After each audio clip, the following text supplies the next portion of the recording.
큰 그림 그려보겠습니다. 요즘엔 그 어느 때보다도 큰 그림이 좀 중요합니다.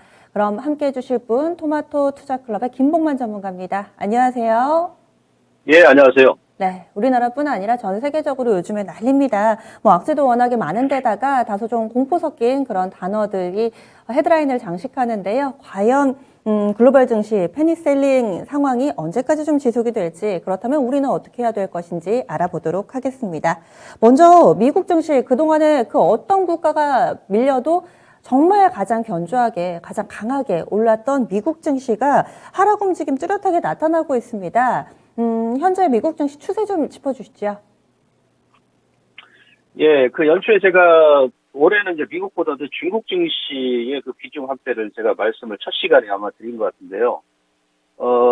일단 뭐 조정을 제가 이제 예상했습니다만은 저희도 아마 그 당시에 제가 이제 말씀드렸을 때 1월 초에는 이제 그 베이징 올림픽 이유를 제가 이제 말씀드렸는데 그 중간에 지금 우크라이나 전원 사태가 지금 확대되면서 시장을 많이 지금 밀었습니다. 단기간에. 보통 우리가 그 이제 이제 1월 달이면 그 월 중에 지수 기준했을 때 10% 정도 고점 대비 밀면은 일단 약세장으로 전환됐다 이렇게 많이 얘기합니다. 그저께까지 이제 장중에 그 하락폭까지 감안한다라면 다우지수가 1월 고점 대비해서 한 10% 조금 넘게 하락이 나왔었고요. 나스닥 같은 경우도 그저께 이제 장중에 급락 나왔을 때 장중 저점까지 따져보면 한 16.3% 하락이 나왔었거든요. 그래서 저는 개인적으로 미국 시장이 이제 그 약세장으로 좀 전환되지 않겠나 이렇게 지금 판단하고 있고요. 그렇다고 지금 뭐 미국도 최근에 지금 뭐 지수는 급락이 나옵니다만은 뭐 에너지 관련 종목군들 특히 뭐 세브론 텍사코라든지 뭐 엑선 모빌 같은 경우는 우상향 기조를 그대로 유지해 가고 있고 소위 얘기하는데 어제 같은 경우도 이제 뭐 아메리칸 익스프레스 같은 경우는 8% 급반등이 나왔습니다. 그러니까 이제 경기 민감주는 사실 크게 지금 대밀리지 않는 것 같습니다. 연준의 이제 매파적인 정책 스탠스 변화가 뭐 작년에 이제 비둘기파적인 정책에서 이제 매파적으로 전환이 됐기 때문에 이런 추이는 이제 올 하반기까지 계속 전환될 것으로 보고 있고요. 관련해 가지고 지금 마이크로소프트가 시간에서 3% 하락 중인데 실질적으로 4분기 실적이 좋게 나왔거든요. 그럼에도 불구하고 지금 하락이라는 것은 아마 이제 빅테크 관련 종목군들, 그러니까 소위 얘기하면 팬데믹 이후에 2년 동안 미국 시장을 끌고 왔던 이런 빅테크 관련 종목군들은 내일에 좀 한계가 있지 않겠나 이렇게 좀 보고 있습니다. 그래서 미국은 좀 박스권 행보를 이해 좀 할 것으로 보고 있고요. 이번에 단기적으로 급락났던 이유는 사실 그 옵션 시장 영향이 좀 큰데요. 지난주 금요일 날에 미국이 옵션 만기였지 않습니까? 그래서 개별 종목 옵션이 한 1조 3천억 달러 청산이 됐고, 뭐 S&P 500 지수 옵션이 한 1조 달러, 개별 상품 옵션이 한 1조 달러 지금 청산이 됐거든요. 그래서 대규모 옵션 그 청산이 되면서 아마 시장의 변동성을 좀 확대시키지 않았나. 근데 일단 만기가 지났기 때문에 좀 안정화될 것으로 보고 있습니다. 그래서 단기적으로는 단기 뭐 급락이 많이 나왔었고요. 그래서 일단 하반 경직 이후에 좀 반등과 더불어서 미국 시장은 이후에 좀 횡보 국면을 보여주지 않겠나 이렇게 보고 있습니다. 네, 그래서 미증시는 이제 박스권 내에서 횡보 국면을 나타낼 것이다. 이렇게 좀 얘기를 해주신 건데, 그러면 차트, 기술적인 지표 보면서 자세한 이야기 나눠보겠습니다. 미증시도 그렇고 우리 증시, 신흥국 쪽에서도 볼 것이 있으면 좀 짚어주시면 좋을 것 같은데요. 요즘에 악재가 워낙에 좀 쌓여 있어서 이런 객관적인 지표들의 도움이 필요합니다. 전문가님이 집중하고 계신 좀 의미를 둘 만한 그런 지표 있으시다면 소개를 해주시죠.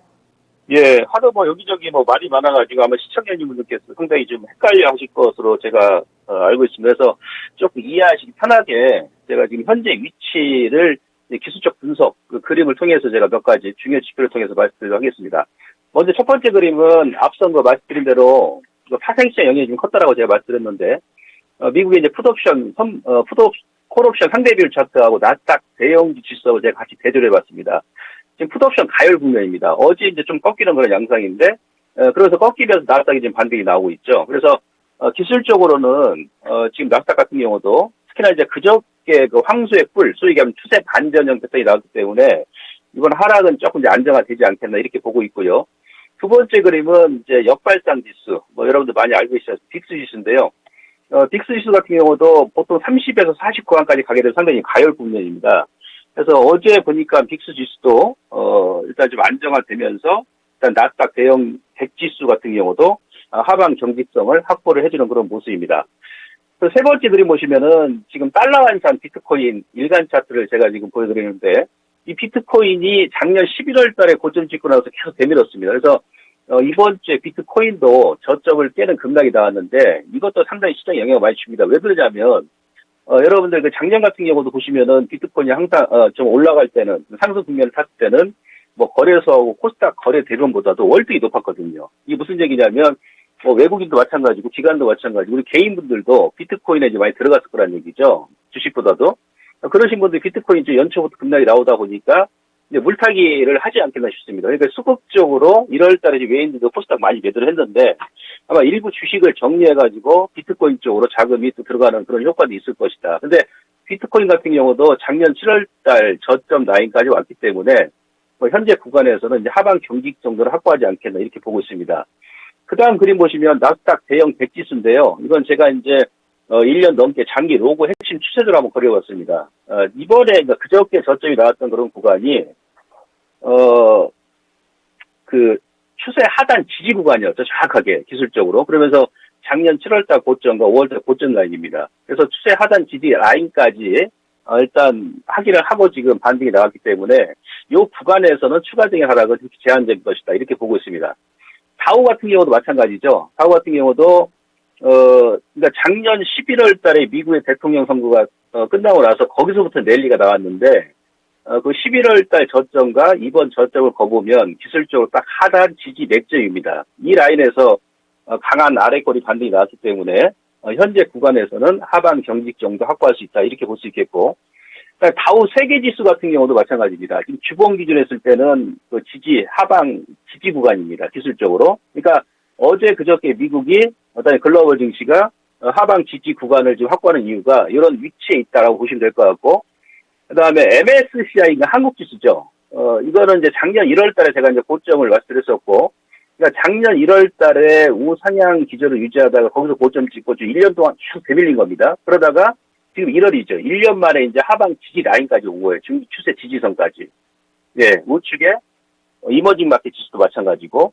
그러니까 여기서는 한 번에 되밀리지 않을 것 같습니다. 그러니까 반등이 나오고 나서 뭐 행보 국면, 뭐 이 정도 어떤 시그널이 나오지 않겠나 이렇게 볼 수 있겠고, 마지막은 이제 러시아인데요. 러시아 지금 최근에 러시아 같은 경우는 죽을 맛이죠. 금융시장이 촉발되고 있는데 우크라이나 전쟁 때문에. 지금 러시아가 환율 루브라 보시면은 주봉상으로는 지금 정고점까지 왔습니다. 이 변곡점이라는 얘기는 주식 오른쪽 보시면 러시아 지수도 1월 달에 25% 급락이 나왔습니다. 그러니까 지수는 지지 구간이고 환율은 저항 국면인데 뭔가 이런 구간에서는 뭐 합의점이라든지 어떤 그 변곡점이 이루어졌기 때문에 그런 결과가 좀 나오지 않겠나. 그러니까 다음 주에 미국과 EU 정상 간에 회담이 대기돼 있고요. 예정돼 있고 그러니까 프랑스하고 러시아 정상 간에 회담이 예정돼 있고 그 다음에는 또 독일하고 러시아 정상하고 회담이 예정돼 있습니다. 그래서 다음 주에 뭔가 좀 좋은 결과가 좀 나와주기를 좀 기대를 해볼 수 있겠습니다. 네. 그래서 현재 종합적으로는 전체적으로 주요 지표를 봤을 때는 글로벌 전체 지수가 이제 하방 경직 구간이다 이렇게 말씀을 드릴 수 있겠습니다. 많은 차트가 빠르게 지나가는데 결론적으로는 빠질 만큼 빠졌다. 밴드 하단까지 왔다. 이렇게 얘기를 해주시는 거잖아요. 그러면은 예. 바로 오늘의 큰 그림 그려보겠습니다. 자, 오늘의 큰 그림은 패닉 셀링 가하다. 그래서 단기적으로 여러분들께서 너무나도 이제 급락이 코스닥 같은 경우는 한 16% 급락이 나왔고 거래소 한 10% 안팎 급락이 나왔는데 1월 달에 단기적으로 현재 구간에서 우선은 일단 버티셔야 됩니다. 예, 이 시장이 끝난 게 아니고 일단 뭐 긴축 발작하고 우크라이나 살 때 돌발 악재 때문에 단기적인 급락이 나왔기 때문에 우선은 반등을 좀 기다리시고요. 반등이 나오면 최소 뭐 2,900, 3,000선까지 지금 기대가 되기 때문에 그 라인에서 여러분들께서 좀 조절을 하시더라도 조절하자. 그래서 우선은 버티는 구간이다. 이렇게 말씀을 드리겠습니다. 여기서 더 이어지는 추세적인 하락, 급락은 없을 거라고 보시는 거죠?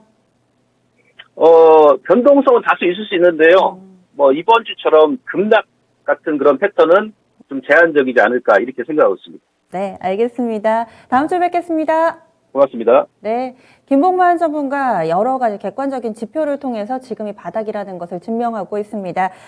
로그 지수, 로그 지표 같은 경우는 대체적으로 이 차트가 가격보다는 등락률 기준으로 형성되기 때문에 그 추세를 좀 더 객관적으로 볼 수 있다고 합니다. 그래서 뭐 미국이라든지 우리나라 그리고 러시아 쪽까지 밴드의 하단에 와 있다. 많은 지표가 이렇게 이야기를 하고 있습니다. 그래서 김봉만 전문가 지금은 좀 버티는 구간이다. 반등에 대한 기대를 해보자라는 이야기로 결론 맺고 있네요.